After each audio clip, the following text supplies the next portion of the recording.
So welcome to my vlog, guys. This is MP and ayun po. Magsanay-sanay na naman tayo, mag-vlogger na naman tayo. So punta lang ako sa coffee shop, yung favorite ko na coffee shop. Opo, and ano, mag-black coffee. Oh, it's too cold. Oh my God, it's too cold. Ayan po. It's time to vlogger. It's time to vlog. So hindi na ako mag-edit. Hindi ko na edit to kasi yung CapCut ko ano. Oh my God, ang lamig. Yung CapCut ko, guys, hindi siya masave. So dahil sa daming sinisave ko na mga old picture, old video, ayun, naghang yung mobile ko, nag full storage. So anyways, thank you pala sa nakasupport sa akin sa pagbalik ko dito sa YT World. And ayun po, medyo ang daming nangyayari sa buhay ko sa pagbalik, pero kinakaya ko. Sabi ko, I'm not give up, yung parang ganyan. So ayun, i-enjoy ko lang. So ito yung napaisip ko na hindi ako maasa sa iba. Kailangan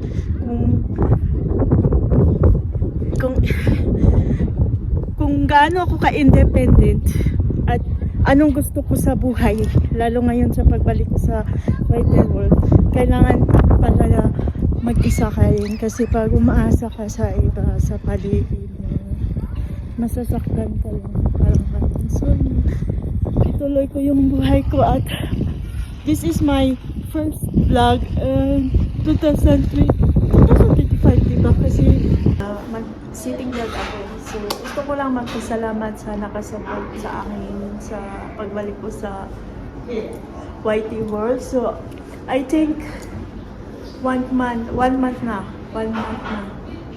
bumalik ako sa YT. So ayun, medyo ang daming nangyari sa buhay ko. Tea. Sabi ko black coffee tapos tea ang naman ko. And ayun po. So I realized na pag independent tayo sa buhay, kailangan kung anong gusto mo, hindi ka umaasa sa iba para hindi ka masaya. Alam mo yung gano'n. Kasi lumaki kang independent ka. So ouch. Ang init. So ayun. So yung pagbalik ko sa YT is ano po, pinag-pray ko, iniyakan ko na naman, yung alam mo yung ang daming nangyayari. Tapos parang ayaw kong i-give up. Kasi dati pag na ano ako, na-disappoint ako, pag nasaktan ako, parang madali lang akong susuko. So ngayon, parang I grow up, gusto ko panindigan yung decision ko. Kahit walang tumutulong sa akin, kahit walang mag-hold tight sa akin para mapadali ako na monetize, gagawa ako ng paraan kasi andyan naman. So ngayon, I pray to God na magkaroon ako ng bagong kaibigan, bagong tropa dito kasi magbablog na ako. So it's time to shine. Kasi masaya ako. Masaya. Part ko na yung YT. So, isang taon na din akong nagpahinga. Hindi yung alam mo yung tipong kahit saan ka nakatutok yung camera sa'yo kasi yun na nga, vlogger ka. Kailangan kang may ipos and i-dedicate ko itong pagbalik ko sa YT na sana maka-income ako kasi itutuloy ko yung mission. So thank you so much sa mga taong nakasupport sa amin. So give and take lang tayo. So yung mga taong nasaktan ko naman.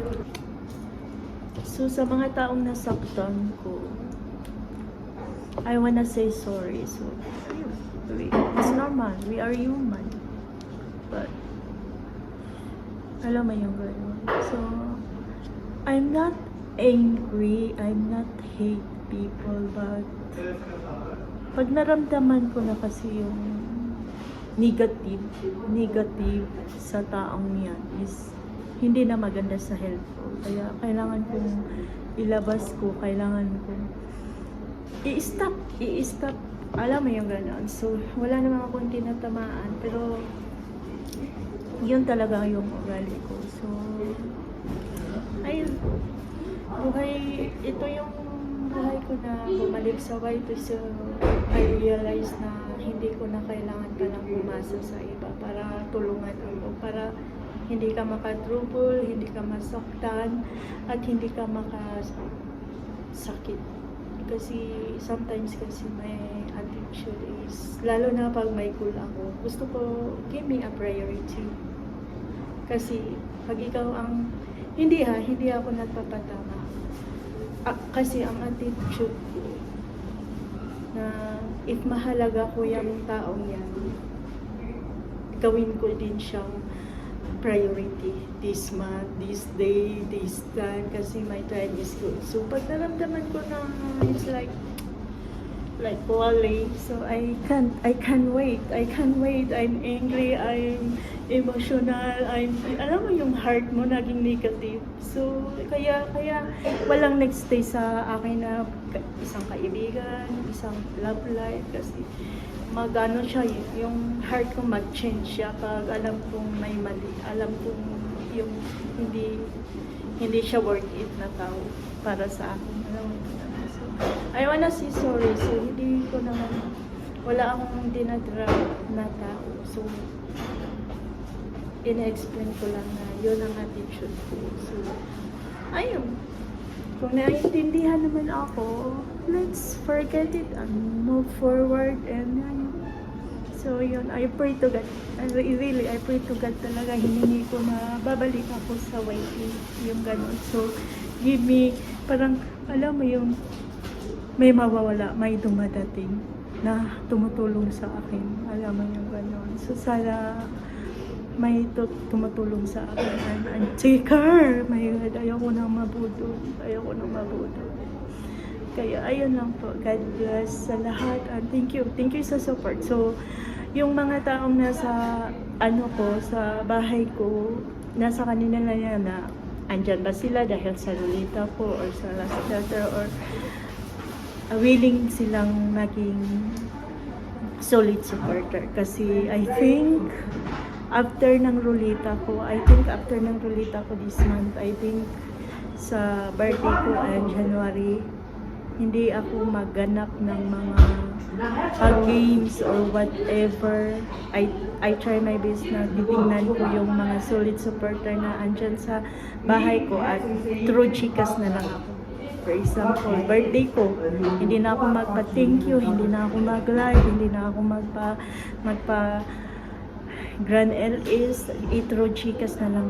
Kasi parang ang daming mangyayari sa akin pag magplano ako ng gano'n. So, through chikas na lang yung titingnan ko yung taong solid supporter ko sa birthday ko in December. So, good luck sa lahat na pumapasok sa bahay ko na talagang solid supporter. Gano'n na lang yung bala ko na ipa-thankful ko sa inyo na through chikas. So, ngayon, tutuparin ko yung Rolita ko. So, bantayan nyo palagi yung streamer ko kasi dyan ako kukuha ng name, and we will see kung kailan ko ipaikot.